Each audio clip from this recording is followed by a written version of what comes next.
నమస్కారం, వార్తలకు స్వాగతం. ముందుగా ముఖ్యాంశాలు. కాంగ్రెస్ భారీ బహిరంగ సభలో పాల్గొన్న సీఎం రేవంత్ రెడ్డి, మాజీ సీఎం కేసీఆర్ పై ఫైర్.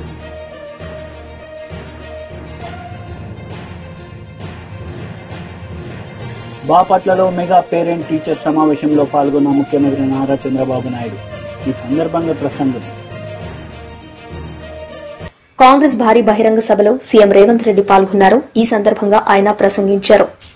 ఈ రోజు తెలంగాణ రాష్ట్ర ముఖ్యమంత్రిగా నల్గొండ జిల్లా ప్రాజెక్టులు ఎస్ఎల్బీసీ కావచ్చు, బ్రాహ్మణవెల్లి కావచ్చు, పిలాయి కాలువ కావచ్చు, ధర్మారెడ్డి కాలువ కావచ్చు, ఈ ప్రాంతానికి కృష్ణా నది జలాలను ప్రవహింపజేయడం ద్వారా ఈ నల్గొండ జిల్లాను సస్యశ్యామలం చేసి తెలంగాణకే కాదు దేశానికే తలమానికంగా ఆదర్శంగా నిలబెట్టాలన్న ఆలోచన ఈ రోజు మన ప్రభుత్వం చేస్తున్నది.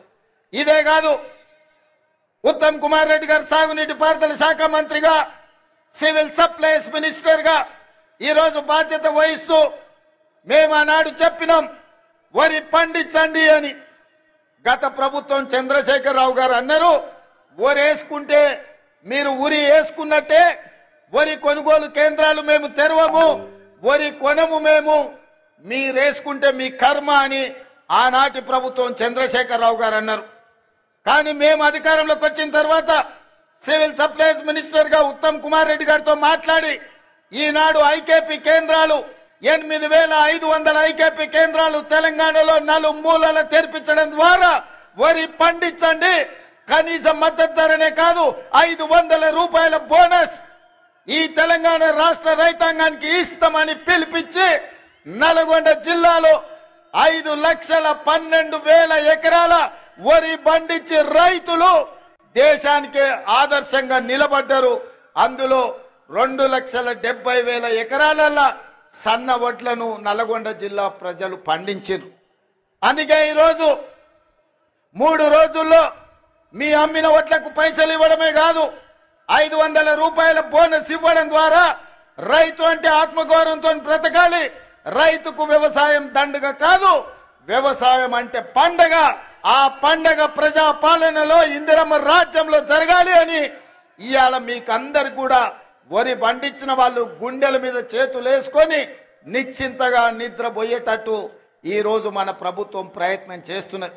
అందుకే మిత్రులారా, ఉమ్మడి రాష్ట్రంలో లేని విధంగా ఈ దేశంలోనే ఈసారి తెలంగాణ రాష్ట్రంతో పోటీపడ్డ వరి రైతులే లేరు. 66 లక్షల ఎకరాలలో 1,53,00,000 మెట్రిక్ టన్నుల వరి ధాన్యాన్ని పండించి ఈ దేశం మొత్తం మీదనే తెలంగాణ మొదటి స్థానాన్ని సాధించింది. ఈ తెలంగాణ రాష్ట్రంలో 5,12,000 ఎకరాల వరి పండించి నల్గొండ తెలంగాణలో మొదటి స్థానంలో నిలబడ్డదని నేను ఈ రోజు ఈ సందర్భంగా గర్వంగా నేను చెప్పదలుచుకున్నా. అందుకే నల్గొండ రైతాంగాన్ని మనస్ఫూర్తిగా నేను అభినందిస్తున్నా. అందుకే చంద్రశేఖరరావు గారికి ఈరోజు నేను చెప్పదలుచుకున్నా, మీరు అధికారంలో ఉంటే చెలాయిస్తాం, ఓడిపోతే ఫామ్ హౌస్ లో పడుకుంటామనే విధానము ఇది మంచిది. బాపట్లలో మెగా పేరెంట్ టీచర్స్ సమావేశంలో ముఖ్యమంత్రి నారా చంద్రబాబు నాయుడు పాల్గొన్నారు. ఈ సందర్భంగా ఆయన మాట్లాడారు. అందుకే సైబర్ నేరగాళ్ల పట్ల మనం జాగ్రత్తగా ఉండాలంటే మనం ఏ విధంగా పనిచేయాలో మీరందరూ అర్థం చేసుకోవాల్సిన అవసరం ఉంది. ఎప్పుడు కూడా ఒక మంచి గాని ఒక చెడు గాని రెండు కూడా మీరు చూస్తే 24 గంటలు ఫోన్ చూడడం కూడా ఒక వ్యసనం. ఓసారి యూట్యూబ్ లోకి వెళ్ళిపోతే కొన్ని పోర్న్ ఫిల్మ్స్ గాని ఇలాంటి గాని వెళ్ళిపోతే ఇంకా రాత్రి అంతా కూడా బయట మన రారు, ఆ ఫోన్ చూసుకుంటూ ఉండిపోతారు. అదొక అడిక్షన్, అదొక బలహీనత. అలాంటి సమయంలో ఇంకా పిల్లలు చదువుకునే పరిస్థితి కూడా ఉండదు, చాలా ఇబ్బందులు వస్తాయి. కాబట్టి తల్లిదండ్రులు అన్ని జాగ్రత్తలు తీసుకోవాలి, టీచర్లు కూడా జాగ్రత్త తీసుకోవాలి. అప్పుడే ఇది సాధ్యం అవుతుంది. మళ్ళీ కూడా ఎప్పటికప్పుడు మాట్లాడుకుందాం. పిల్లలు చాలా చక్కగా చెప్పారు. రెండో విషయం చాలా గట్టిగా చెప్పాడు, డ్రగ్స్ వద్దు బ్రో. చాలా క్లియర్ గా చెప్పాడు, మీ దగ్గర అనిపించాడు. ఇప్పుడు ఈ డ్రగ్స్ అనేది కూడా మీరు ఒకసారి గుర్తుపెట్టుకోవాల్సింది, ఇదొక పెద్ద మత్తు, ఇదొక పెద్ద వ్యసనం. ఒకసారి ఆ వ్యసనంలో పడిపోయిన తర్వాత మళ్లీ తిరిగి మామూలు మనిషి కావడం చాలా కష్టం. అలాంటి వ్యక్తికి స్నేహితులు లేదు, తల్లి లేదు, తండ్రి లేదు, చెల్లెలు లేదు, తమ్ముడు లేదు, ఆప్యాయతలుండవు. ఆ వ్యసనంలో పోయిన తర్వాత ఆ వ్యసనమే సర్వనాశనం చేస్తుంది. మనకుండే రిలేషన్షిప్ ని పూర్తిగా విధ్వంసం చేస్తుంది. ఈరోజు మన రాష్ట్రంలో దురదృష్టం మీరు చూస్తే గంజాయి వచ్చింది. గంజాయిని చూస్తే ఇండ్ల కాడ బండితే పరిస్థితి వస్తారు కొంతమంది దుర్మార్గులు. అదేదో కూరగాయల పంట మారిగా, అంటే ఒళ్ళు కూడా కొవ్వెక్కిపోయి ఇష్ట ప్రకారం చేసే పరిస్థితికి వచ్చారు. అందుకనే రాష్ట్రం మొత్తం పెద్ద ఎత్తున ఈగల్ అనే పేరు పెట్టి, ఏదైతే ఈగల్ పేరుతో పర్యవేక్షణ చేస్తున్నాం, ఎక్కడికక్కడ సమర్థవంతంగా కంట్రోల్ చేస్తాం. ఎవరైనా డ్రగ్ గంజాయి పండించినా, డ్రగ్ వ్యాపారం చేసినా, డిస్ట్రిబ్యూషన్ చేసినా, కన్జ్యూమ్ చేసినా మెర్సిలెస్ గా యాక్ట్ చేస్తాం. అది కంట్రోల్ చేయకపోతే మాత్రం ఇదవుతుంది. ఇక్కడ స్కూల్స్ నుంచే ఈ ఉద్యమం ప్రారంభం కావాల్సిన అవసరం ఉంది. ఆ చైతన్యం వస్తేనే ఇది సాధ్యమవుతుంది. నేను ఒకటి అడుగుతున్నా, ఇక్కడుండే పేరెంట్స్ అందరినీ, పిల్లలందరినీ, ఇద్దరు చెప్పింది మీ అందరికి అర్థమైందా అని అడుగుతున్నా. ఫస్ట్ టైం అర్థమైందంటే చేతులు పైకి ఎత్తండి. ఓకే. రెండోది, మనం కూడా కొన్ని బలహీనతలుంటాయి. ఓసారి ఆడంబ సూరత్వం ఇప్పుడు మీ మనసులోకి ఎక్కింది. మన పిల్లల్ని జాగ్రత్తగా చూసుకోవాలి. సాయంత్రం అయితే ఫోన్లన్నీ వీళ్ళకి ఇవ్వకూడదు. లేకపోతే ఏం జరిగిందో ఒకసారి వీళ్ళని వాచ్ చేసుకుంటా ఉండాలని ఆలోచిస్తారు. వారం రోజులు పోయిన తర్వాత కొద్దిగా ఏదైతే మనం కొన్ని రోజుల తర్వాత మర్చిపోతామో మన ప్రాధాన్యత తగ్గిపోతుంది. ప్రాధాన్యత తగ్గి పూర్తిగా మర్చిపోయినప్పుడు మన పిల్లలు కూడా ఎవరన్నా చెడగొట్టాలంటే చెడగొడితే ఒక స్థాయి దాటిన తర్వాత మీరు మార్చుకోవాలన్నా మార్చుకోలేరు. ఈ విషయం మీరు గుర్తుపెట్టుకోవాలి. తల్లి, తండ్రి, గురువు, ఇక్కడుండే పిల్లలందరూ గుర్తుపెట్టుకోవాల్సింది, ఇలాంటివి రాకుండా జాగ్రత్త తీసుకుంటే మన జీవితాలు బాగుంటాయి, ఆనందంగా ఉంటాం. ఆ విషయాల్ని మాట్లాడతాను. ఈ రోజు నుంచి మా పిల్లల పట్ల మేము జాగ్రత్తలు తీసుకుంటామని టీచర్స్, స్టూడెంట్, పేరెంట్స్ అందరూ చేతులు పైకెత్తాలి. గట్టిగా అనునిత్యం జ్ఞాపకం రావాలి, చేతులు పైకెత్తాలి. మీరు నిజమైన పిల్లల పైన ప్రేమ ఉంటే మీ పిల్లలు ఏం చేస్తున్నారో అనునిత్యం ఒక కన్నేసి పెట్టాలి, డేగ కన్నేయాలి. వాళ్ళ వెల్విషర్ అయితే పర్వాలేదులే, వాళ్ళు ఏమైనా నాకు బాధ లేదనుకుంటే మాత్రం మీరు నిజమైన తల్లిదండ్రులు కాదు. ఒక్కొక్కసారి మీకు పని ఒత్తిడి వల్ల కూడా మీరు మరిచిపోతే కష్టం. దయచేసి సీరియస్ గా తీసుకోండి. నేను ఇక్కడ బాపట్లలో చెప్తున్నానంటే రాష్ట్రంలో ఉండే ప్రతి ఒక్క తల్లి, తండ్రి ఆలోచించుకుని మేము చేసే పని మేము చేస్తాం. మీరు కూడా అన్ని జాగ్రత్తలు తీసుకుంటే ఈ రాష్ట్రం స్వర్ణాంధ్రప్రదేశ్ అవుతుంది. అదే నా కల. ఈ పిల్లలందరూ బాగుంటేనే మనకు రాబోయే రోజుల్లో రాష్ట్ర అభివృద్ధి జరుగుతుంది. కాబట్టి అది చేయాల్సిన కోరుకుంటూ ఇద్దరి పిల్లల్ని మనస్ఫూర్తిగా అభినందిస్తున్నా. చాలా బాగా మాట్లాడారు, మంచి మెసేజ్ ఇచ్చారు. ఈరోజు సమాజంలో పెద్ద సమస్య ఇది. ఆ సమస్యని మీకు అందరికీ అర్థమయ్యే విధంగా చెప్పిన పిల్లల్ని మనస్ఫూర్తిగా అభినందిస్తూ ఆశీర్వదిస్తున్నా. ధన్యవాదాలు. థ్యాంక్ యూ పిల్లలు. ధన్యవాదాలు సార్. తదుపరి ఈ పాఠశాలలోని ప్రతి మట్టి అణువుతోటి అనుబంధం పెంచుకున్నటువంటి పూర్వ విద్యార్థి డాక్టర్ పివి కృష్ణయ్య గారు. వారు ఎంటమాలజిస్ట్ గా, అకాడమిషియన్ గా అత్యంత గురుతరమైన బాధ్యత వహించారు. వారు ఆచార్య ఎన్జి రంగా అగ్రికల్చర్ యూనివర్సిటీలో ప్రొఫెసర్ గా సేవలందించారు. బాపట్ల డీన్ గా అగ్రికల్చర్ కాలేజెస్ నెయ్రాలో, బాపట్లలో కూడా సేవలందించారు. 25 మాస్టర్స్ డిగ్రీ చేసేవారికి, 6 డాక్టరల్ స్టూడెంట్స్, స్కాలర్స్ కి సేవలందించారు. వారికి గైడ్ చేశారు. 160కి పైగా రీసెర్చ్ పేపర్స్ తయారు చేశారు.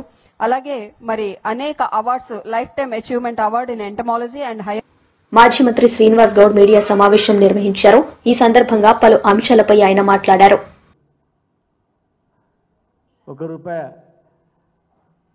మినాయింపించడం అన్నట్లు రివర్స్లో ₹79 ఇచ్చేది ఇచ్చిందని చెప్పకుండా ₹1000 పెంపు అని చెప్పిండ్రు.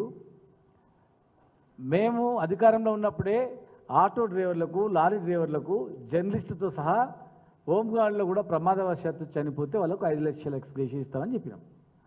దాన్ని ఇప్పుడు ప్రకటించుకుంటున్నాం, ₹5 లక్షల ఇస్తామని చెప్పేసి. ఇక పరేడ్ అలవెన్స్ ₹100 నుంచి 200 అని చెప్పి పెట్రోల్ కూడా సరిపో. ఒక్కటి హోంగార్డ్ మిత్రులు కానీ ఉద్యోగస్తులు కానీ తెలంగాణ మేము రాకముందు ₹9,000 ఉండే హోంగార్డ్స్. ₹9,000 ఉన్నటువంటి హోంగార్డ్స్ ఇండ్లలో పనిచేయించేది, పొలాల కాడ పనిచేయించేది, అధికారులు బట్టలు ఉతికించేది, వెట్టి చాకరీ చేయించేది. మేమే నిలదీసి మా హోంగార్డులు డిగ్రీ పీజీ చదివినటువంటి వాళ్ళు ఉన్నారు, వాళ్ళతో ఈ పని చేయిస్తారు ఏమనుకుంటారని బెదిరించి గట్టిగా మాట్లాడి ఆఫీసర్లను ఒప్పించి ₹9,000 ఉన్నటువంటి జీతభత్యాలను 12,000 చేసినాం. ₹12,000 ఉన్నటువంటిది 2017లో ముఖ్యమంత్రి గారి సమక్షంలో మీటింగ్ పెట్టించి 2,000 మంది హోంగార్డులను రప్పించి 12,000ను ఇమ్మీడియట్గా ₹18,000 చేసినాం. ₹18,000 చేసిన వెంటనే మళ్ళీ 2000 సంవత్సరాల్లో కూడా మళ్ళీ ఒక మీటింగ్ పెట్టించినాం. మీటింగ్ పెట్టించి ప్రతి సంవత్సరం 18,000 నుంచి ప్రతి సంవత్సరం ₹1,000 మీకు ఇంక్రిమెంట్ ఇస్తామని చెప్పి ప్రకటించినాం. ప్రకటించిన తర్వాత 2021 సంవత్సరంలో అప్పటికి 21,000 వచ్చింది జీతం వాళ్ళకు. దాన్ని కొత్త పిఆర్సీ వస్తే హోంగార్డులు కూడా ఆలోచన చేయండి, ఎవ్రీ ఇయర్ మీకు ₹1,000 యాడ్ చేయాలన్నా, పిఆర్సీ అమలు చేయాలన్నా అని చెప్పి వాళ్ళతో మాట్లాడి 30% పిఆర్సీ ప్రభుత్వ ఉద్యోగులతో సమానంగా 30% పిఆర్సీని కూడా హోంగార్డులకు అమలయ్యేటట్టు చేస్తాం. 3 ఏళ్ల తర్వాత మరి ట్రాఫిక్ హోంగార్డులు అంటే పోలీసులతో సమానంగా గ్రౌండ్స్లో పనిచేసిండ్రు, ట్రాఫిక్లో పనిచేసిండ్రు, సెక్షన్ రైటర్గా పనిచేసిండ్రు, డ్రైవర్గా పనిచేసిండ్రు, పోలీసులతో సమానంగా రిస్క్ పనులు మొత్తం చేసిండ్రు. చాలామంది అడవులలో పోయి నక్సలైట్లతో చనిపోయినరు, మందుపాత్రలో చనిపోయినరు. కానీ ఎవరు పట్టించుకోలే, వాళ్ళ జీవితాలు బాగు చేయాలి, ఎవరు ఆలోచన చేయలే. ఎందుకంటే నేను హోంగార్డుల అధ్యక్షునిగా ఉంటే అప్పుడు ఈ గవర్నమెంట్ పోయిన తర్వాత నేను అధ్యక్షునిగా ఉంటే నా మీద మళ్ళీ ఈ గవర్నమెంట్ మీద కోపం మేము తీస్తారు బాబు, నేను పక్కా జరిగితే ఎవరైనా పెట్టుకోండి, లేకపోతే కామ్ ఉండండి, మళ్ళీ అధికారంలో వచ్చిన తర్వాత మళ్ళీ మేము వస్తాం, అధికారంలో వచ్చిన తర్వాత మళ్ళీ మేమే ఉంటాం, మీకు తెలంగాణ ఉద్యమంలో ఎట్లయితే అండగా ఉన్నామో ఆ సంఘాలకు మేమే ఉంటాం, ఏం భయపడకండి, మీరు పని చేసుకోండి అని చెప్పినాం. ట్రాఫిక్ పోలీసులకు కూడా 30% రిస్క్ అలవెన్స్ ఇప్పించినాం. 10 సంవత్సరాల క్రితం 9,000 జీతభత్యాలు ఉన్నటువంటి హోంగార్డుల జీతాలు అదే ట్రాఫిక్ పోలీస్ స్టేషన్లో పనిచేసే హోంగార్డులకు 35,000 జీతమైంది. ₹35,000. 9,000 ఎక్కడ, 35,000 ఎక్కడ అంటే ఎంత వ్యత్యాసం చెప్పండి. 9,000 ఉన్న జీతాలను 35,000 వచ్చినాయి. వాళ్ళకు గౌరవంగా పోలీసులతో సమానంగా డ్రెస్ అలవెన్స్ కూడా ఇచ్చినాం మేము. ముఖ్యంగా ఉమెన్ హోంగార్డులు అయితే వాళ్ళు రాకపోతే జీతాలు రాకుంటుండే, ప్రెగ్నెన్సీ ఉమెన్ డెలివరీకి పోతే వాళ్ళ జీతాలు రాకుండే. మేము స్పెషల్ జీవో ఇచ్చి 3 నెలల సెలవులు జీతభత్యాలతో కూడిన సెలవులు ఉమెన్ పిఎస్ మన హోంగార్డులకు ఇచ్చినాం. ఒకవేళ భార్య డెలివరీ అయితే భర్తకు కూడా 15 రోజులు సెలవు ఇచ్చినాం హోంగార్డులకు. వాళ్ళని పర్మనెంట్ చేయాలని చెప్పి ఒక కమిటీ చేసినాం, Rajiv Trivedi committee. Special police assistants అని చెప్పి రూల్స్ ఫ్రేమ్ చేసింది. మరి అందులోనే ఒక సేమ్ ఈక్వల్ క్యాడర్ అయిన రాజీవ్ త్రివేది గారు ప్రిన్సిపల్ సెక్రటరీగా ఉండి హోంగార్డులు చాలా మంచి పని చేస్తారు, ఒక ఉద్యోగ భద్రత ఇవ్వాలా, వెల్ క్వాలిఫైడ్ ఉన్నారని చెప్పి ఈ దేశంలో ఎక్కడ లేనటువంటి విధంగా మొదలు మేమే చేయాలని చెప్పి ఒక కమిటీ స్పెషల్ పోలీస్ అసిస్టెంట్ అని పేరు పెట్టి తయారు చేసినాం. మరి రాజీవ్ త్రివేది గారు తయారు చేస్తే ఇంకో ఆయన పోలీస్ డిపార్ట్మెంట్లో ఇంకో ఆఫీసర్ ఏం చేసినంటే కాళ్ళ కింద కట్టెబెట్టి అవి పర్మనెంట్ కాకుండా తప్పుదో పట్టించి ఫైల్ నానుస్తూ ముందుకు తీసుకు మాజీ మంత్రి గుడివాడ అమర్నాథ్ మీడియా సమావేశం నిర్వహించారు. ఈ సందర్భంగా పలు అంశాలపై ఆయన మాట్లాడారు. పూర్తి ఇన్వాల్వ్మెంట్ ఉందని చెప్పి ఒక పెద్ద ఎత్తున దుష్ప్రచారం చేసినటువంటి సందర్భాలు మీ అందరికీ తెలుసు. చంద్రబాబు నాయుడు గారు అధికారం కోసం ఎటువంటి గడ్డైనా కరవడానికి వెనుకాడ్డు అనేటువంటి విషయం ఇప్పుడే కాదు, అనేక సందర్భాల్లో ఆయన రాజకీయ జీవితంలో పూర్తి స్థాయిలో ఎంతకి దిగజారిపోయి ఆయన చేసినటువంటి ఇటువంటి విష ప్రచారాలు మనం అనేక సందర్భాల్లో చూసాం. అది మరోసారి నిన్న సిబిఐ ఇచ్చినటువంటి నివేదిక ద్వారా ఏదైతే డ్రగ్స్ అని చెప్పి ఆరోపణలు చేసినటువంటి ఆ 25,000 కేజీలకు సంబంధించినటువంటి డ్రై ఈస్ట్ ఏదైతే ఉందో దాంట్లో డ్రగ్స్ లేవని దాన్ని విడిచిపెడుతూ, ఆ కంటైనర్లు విడిచిపెడుతూ నిన్న వారు ఇచ్చినటువంటి ఆదేశాలని మనందరం కూడా చూసాం. నిన్న మీ సమక్షంలో కూడా కస్టమ్స్ సంబంధించినటువంటి అధికారులు మీతో మాట్లాడినటువంటి సందర్భాలు కూడా చూసాం.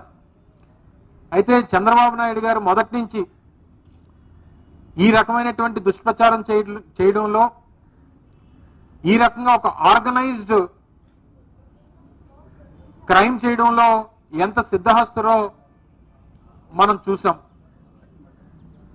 మీ అందరు తెలుసు, అంటే మార్చి 20-21 తేదీల్లో, అంటే మార్చి 16వ తారీఖున గడిచినటువంటి సార్వత్రిక ఎన్నికలకు సంబంధించినటువంటి ఎన్నికల నోటిఫికేషన్ వస్తే మార్చి 20-21 తేదీల్లో ఏదైతే గత 2 సంవత్సరాల క్రితం కేంద్ర ప్రభుత్వం అత్యున్నతమైనటువంటి నిఘా సంస్థ, అత్యున్నతమైనటువంటి ఈ ఇన్వెస్టిగేషన్ ఏజెన్సీ ఏదైతే సిబిఐ ఉందో, సిబిఐ అండర్లో ఆపరేషన్ గరుడ అనేటువంటి ఒక ఏజెన్సీని ఏర్పాటు చేసి ప్రపంచ స్థాయిలో భారతదేశానికి సరఫరా అవుతున్నటువంటి డ్రగ్స్ విషయంలో ఇంటర్పోల్తో వారికి ఉన్నటువంటి సత్సంబంధాల ద్వారా దేశానికి వస్తున్నటువంటి డ్రగ్స్ ని పట్టుకునేటువంటి కార్యక్రమానికి ఈ ఆర్గనైజేషన్ ని ఉపయోగిస్తూ 19-20 తేదీల్లో, మార్చి 19-20 తేదీల్లో విశాఖపట్నానికి సిబిఐ అధికారులు హుటాహుటిన వచ్చి 21వ తారీఖున ఒక ప్రెస్ రిలీజ్ ని, మీ అందరికీ తెలుసు, 21వ తారీఖున ఒక ప్రెస్ రిలీజ్ ని కూడా మార్చి 21వ తారీఖున ఇచ్చారు. వారు ఏం చెప్పారంటే వారికి ఇంటర్నేషనల్ లెవెల్లో వైఎస్ఆర్సీపీ నాయకులు ప్రెస్ మీట్. ఈ సందర్భంగా పలు అంశాలపై ఆయన మాట్లాడారు. నిధులు కలిపి ఇవాళ ప్రెస్ మీట్ పెట్టాం. ఎందుకంటే మీ ద్వారా ఈ రాష్ట్రానికి చాలా విషయాలు చెప్పాల్సిన బాధ్యత మా అందరి మీద ఉంది. దురదృష్టం ఏంటంటే ఎంత మంచి చేసినా గత ప్రభుత్వం, జగన్మోహన్ రెడ్డి గారు ముఖ్యమంత్రిగా ఉన్నది లేనట్టు, లేనిది ఉన్నట్టు ఒక కనికట్టులాగా చూపించే కొంత మీడియా తెలుగుదేశం పార్టీకి అనుకూలంగా, ఈ ప్రభుత్వానికి అనుకూలంగా ఒక దుర్మార్గమైన ప్రచారం చేస్తున్న సంఘటనలు మనం చూస్తూ ఉన్నాం. ఆ క్రమంలోనే కాకినాడ SEZకి సంబంధించి మనం ఒకసారి మాట్లాడుకోవాల్సిన అవసరం ఏర్పడింది. 2005లో, అంటే యాక్చువల్గా 2003, బ్రీఫ్గా నేను దీని హిస్టరీ చెప్తాను, తర్వాత పెద్దలందరూ మాట్లాడతారు.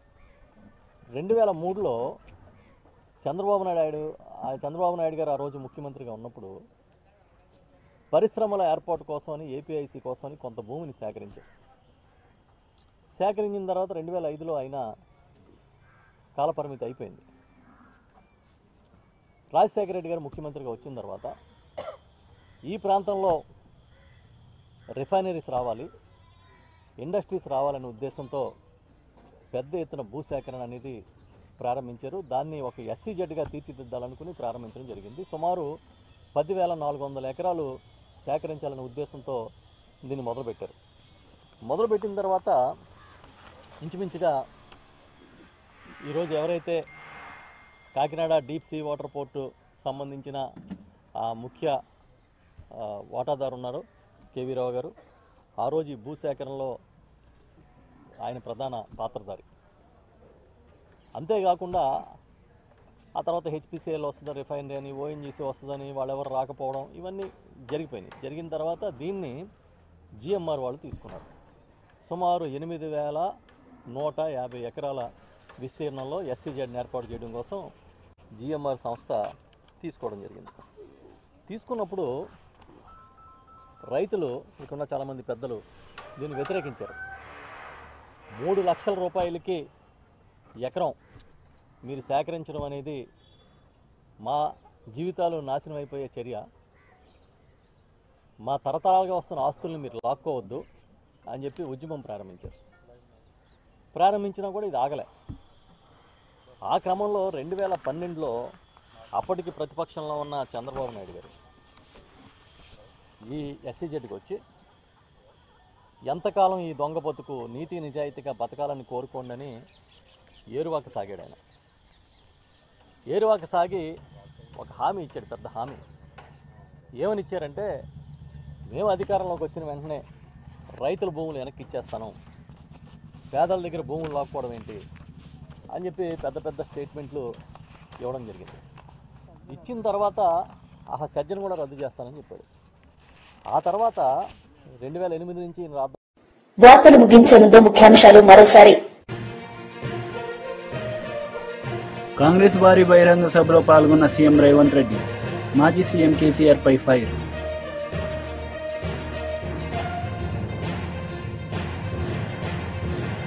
బాపట్లలో మెగా పేరెంట్ టీచర్ సమావేశంలో పాల్గొన్న ముఖ్యమంత్రి నారా చంద్రబాబు నాయుడు. ఈ సందర్భంగా ప్రసంగం. ఈ వార్తలు ఇంతటితో సమాప్తం. తిరిగి ప్రసారమయ్యే వార్తల్లో మళ్ళీ కలుద్దాం. అంతవరకు సెలవు. నమస్తే.